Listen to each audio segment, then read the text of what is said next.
Welcome back to another episode of From the Source with Dr. Gary, where we cut through the noise, we find the source, and we simplify the solution. If there's one system in our body that influences everything else, it's our nervous system. That's why this is pillar number one in the Source RX functional reset.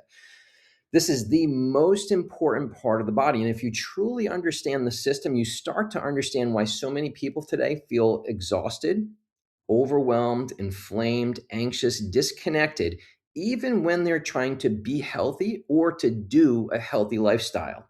Often the issue is the state of the nervous system and the state that nervous system's been functioning in for years. So let's go back to the very beginning, conception, when the sperm and egg come together. A significant portion of that genetic material, upwards of 50% of it, is strictly reserved for the function, the development, the structure of the brain and nervous system. That's not random.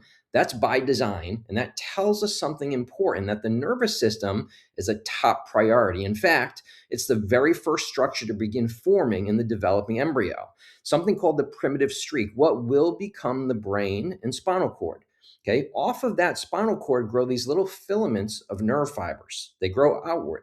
And off of those little filaments, almost like fruit growing off of a tree, the organs begin to grow at the ends of those nerves. So listen to this. At 21 days after conception, there is a beating heart. Let that sink in for a minute. 21 days after conception, a heart has been formed and it's beating. That means the nervous system comes first, then the organs, and they remain under the influence of that nervous system for a lifetime. If your body is smart enough to develop, to build, to create a heart that's beating and working in 21 days, you have to understand how smart your body is. It's designed to be healthy. So the easiest way to understand this is let's think of the nervous system as our body's electrical system. Okay, the brain is the control center, the nerves are the wiring. They carry messages to every cell, tissue, and organ in the body. Nothing happens without that communication. So if the communication pathways are clear, the body functions the way that it's supposed to. It's resilient, it can heal, repair, and adapt. If that communication gets disrupted, the body will adapt predictably every single time. Because this nervous system is so delicate, it needs to be protected, right? The skull protects the brain. And so there's 24 movable bones in the spine that house and protect the spinal cord and the nerves, kind of like a suit of armor. So let's liken this electrical system, that suit of armor, to the circuit breaker in our home. If there's too much stress on that system, there's a breaker that will trip. Power gets redirected or shut off to protect the whole system. Well, our spine works the same way. Stress accumulates, whether that stress is physical, whether it's emotional, whether it's chemical, even spiritual stress. Over time, that stress can interfere with the functions of the nervous system. It will cause a short circuit. Now, here's where it becomes real. If those circuits get overloaded, just like your electrical system, it will trip a breaker.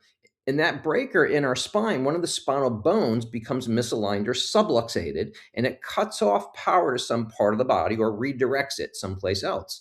That will affect and impact organ, system, tissue, endocrine, immune. All of your systems become disrupted there. Now, look, this isn't just philosophy. This is anatomy, it's physiology, and this is measurable. One of the best ways to assess how your nervous system is functioning is through something called heart rate variability, HRV. It measures the variation between each heartbeat, not just how fast your heart beats, but how adaptable your nervous system. And that's the key here. The greater the variability, the more resilient and adaptable the nervous system tends to be.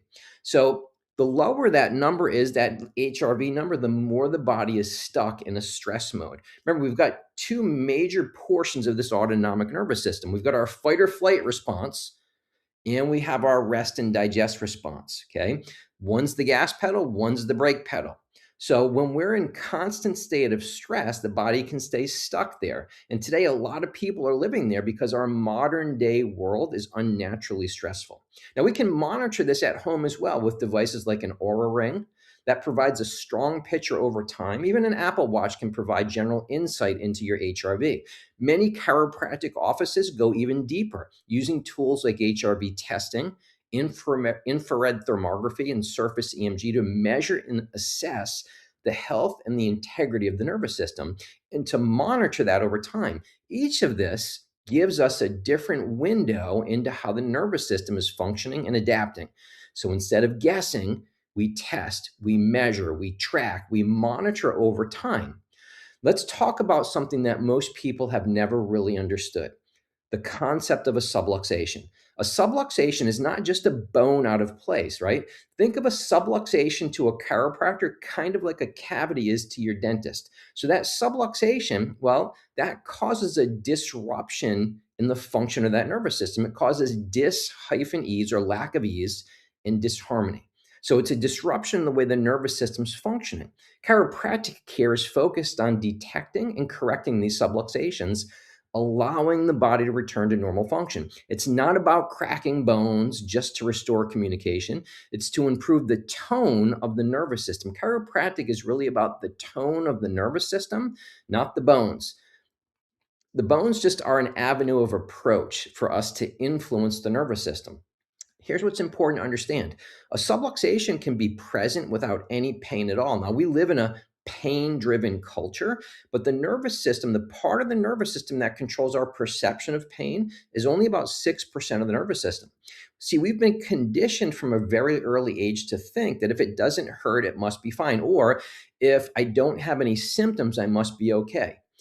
We remember now from our definition of health previously, it's not merely the absence of disease or infirmity, right? It's about function, it's about physiology.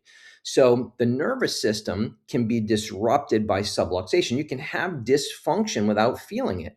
And by the time you feel something, that process has often been there for a while. It's kind of, again, like having a cavity in your tooth. By the time you feel that cavity, it's already been there for a couple of years. So, waiting for pain or symptoms is not a reliable strategy for your health. So, these interferences, subluxations, can show up in different ways. So, when we look at the spine itself, there's something called the somatovisceral subluxation, meaning the spinal bone becomes misaligned. It compromises the nerve going to an organ. As a result of that, that organ has dis-ease, disharmony, dysfunction. Over time, that organ tends to get sick. We have symptoms. We might not have any back pain, though. Okay. In fact, there's a researcher, Henry Windsor, famous for something called the Windsor autopsies, where he went in and looked at the diseased organs that people died from, right? Heart, liver, lung, kidney, spleen, so on and so forth. And what he did was he took that diseased organ and the nerve that controlled it and traced it back to its origin in the spine. And in every single case, he found that that area of the spine was decayed or degenerated. It compromised the life source to that end organ. That organ became diseased and eventually diseased, and that was the cause of death. Those people may or may not have had back pain. Okay, so that back pain is irrelevant in how we're talking about how the organs function right now. Now, the next, so we have somatovisceral, misalignment in the spine affecting the end organ. We also have what's called a viscerosomatic subluxation, meaning the organs get stressed out. And this is, we can liken this to overloading the circuits in the home. Let's say in the kitchen, you've got a gadget plugged into every outlet, and then someone turns the microwave on and it trips the circuit. So the end organ gets stressed either by diet, environment, something gets, to impact that organ function, and over time sends that short circuit back to the spine, actually causing a subluxation in the spine. So that's a viscerosomatic subluxation.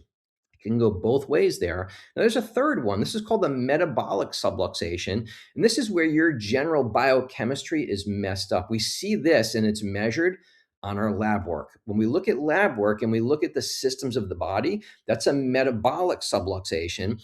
And that will create lack of performance through the nervous system. The nervous system will constantly be reacting in a stressed manner. And when the body is under a chronically stressed operating system, what will happen is healing and repair shut down. The body is in survival and protection. It can do that for so long. And then what happens is the body goes through a state of exhaustion. So we have three sources or types of subluxation: the somatovisceral, Spine misaligns affects the end organ. The viscerosomatic, where the organ gets stressed out and impacts the spine. And the metabolic subluxation, where the biochemistry is messed up, causing inflammation systemically. We see that on the lab panels. Different pathways, same principle. The system's under stress. The body's adapting. Now, here's where this becomes very real and very interesting. The nervous system has two primary modes: survival and recovery. The sympathetic nervous system, that's our body's gas pedal, that's our fight or flight response. And that system is brilliant. If we're being chased by a predator, we're under stress, the body perceives a threat or stress of any kind, we want this system activated. Our heart rate increases, breathing increases, blood pressure rises, blood gets directed away from healing and repair and towards survival. Digestion slows down, immune function gets suppressed, recovery gets postponed because survival comes first. The problem is this: the body responds the same way, whether that stress is physical, emotional, chemical, or whether it's perceived or imagined. Your brain and nervous system don't know the difference between a real threat and one that's imagined or created by just modern day life. Today, people are waking up stressed, they're driving stressed, they're working stressed, they're scrolling stressed, they're sleeping stressed. The body stays stuck in that protective mode. At first, that adaptation helps, but over time, the body starts paying a price for it. Blood pressure rises and stays elevated. Cholesterol rises and stays high. Triglycerides go up. Inflammation increases. Digestion weakens, recovery slows, hormones become disrupted because the body's no longer prioritizing healing, repair, growth, fertility, long term health. It's prioritizing survival. And you can only override the nervous system for so long before the body starts adapting in ways that you don't want. That's when people begin feeling exhausted, anxious, that wired but tired feeling, inflamed, burned out, and disconnected. And most people think this is just normal. Everybody goes through this. Just because something's common doesn't make it normal. It's not normal. It's the nervous system and it's overloaded. And when the body stays stuck in that stress mode, there's a chemical response happening. Stress hormones begin to rise, things like cortisol, adrenaline, norepinephrine. These are not bad hormones, they're survival hormones. The problem isn't activation, it's chronically having them activated because these hormones were designed for short bursts, not nonstop stimulation. And when cortisol stays elevated for too long, the body starts sacrificing long term health for short term survival. Sleep becomes disrupted. One of the most natural things that we can and should do every day becomes disrupted. The blood sugar becomes unstable. Inflammation increases. The body stores more fat. Digestion weakens, recovery slows, and eventually people begin feeling exhausted, overwhelmed, burned out, even while continuing to push harder. And this is where people become confused because they think, I'm tired, I must need more stimulation, more caffeine, more sugar, more pushing. But many times the body doesn't need more stimulation. It needs recovery, regulation. It needs moments where the nervous system can finally exhale. So we have to do things smarter, not harder. Now, let me simplify this. We've moved into a world of biohacking, more supplements, more gadgets, more strategies. But what if the answer is actually simpler? Because some of the things I'm about to mention, breathing, cold exposure, sauna, people call those biohacks, but they're not. They're foundational. They're about resiliency and adaptability for the nervous system. There's a difference between biohacking and returning to biological resiliency. We are designed to be healthy, strong, resilient, and adaptable. So these aren't hacks. They're signals that tell your nervous system that you can recover. You can regulate. Our modern world is unnaturally stressful. We're overstimulating ourselves, our brain, our nervous system with constant notifications, constant content, short form everything. There's a scene in the movie, the animated movie Wall-E, where people are sedentary. They're floating around on these little pods. They're constantly stimulated. They're being fed food and drink, ordering it up on a screen and it shows up in front of them. They're completely disconnected. We're not fully there yet, but we're moving in that direction. And the nervous system feels that because it responds to the environment that we live in. So the goal isn't more hacks, it's better quality input, balance, rhythm, simplicity. The nervous system thrives in rhythm. You don't need 10 new strategies. You need consistency with simple things. Move your body every day, breathe, get outside, watch a sunrise, watch a sunset, put your feet in the grass, in the dirt, in the sand, sweat a little bit, use cold exposure, use a sauna. The grounding effect that you get from putting your feet in the grass, especially if you're watching a sunrise or a sunset, that is incredibly healing and calming for your nervous system. It improves your physiology. There's no cost, there's no co-payment, there's nothing that you have to pay for that. Just a little effort. Get up a little bit earlier, slow down, ease into your morning. Try it. It makes a big difference with how you function for the day. It sets the tone for your day. So these things improve our physiology. They're simple, they're human, they're effective. Caring for our nervous system is essential for us to function at our best. Think of it like dental care. You don't wait until your teeth hurt. You brush, you floss, you do that daily, hopefully. Then you go in for routine cleanings, not because something's wrong, but to keep things from functioning properly or to keep things functioning properly. Back in the day, the dentistry profession was known as the rotten tooth profession. You only went there when you had a toothache or a tooth that needed to be pulled, and that wasn't working out so well.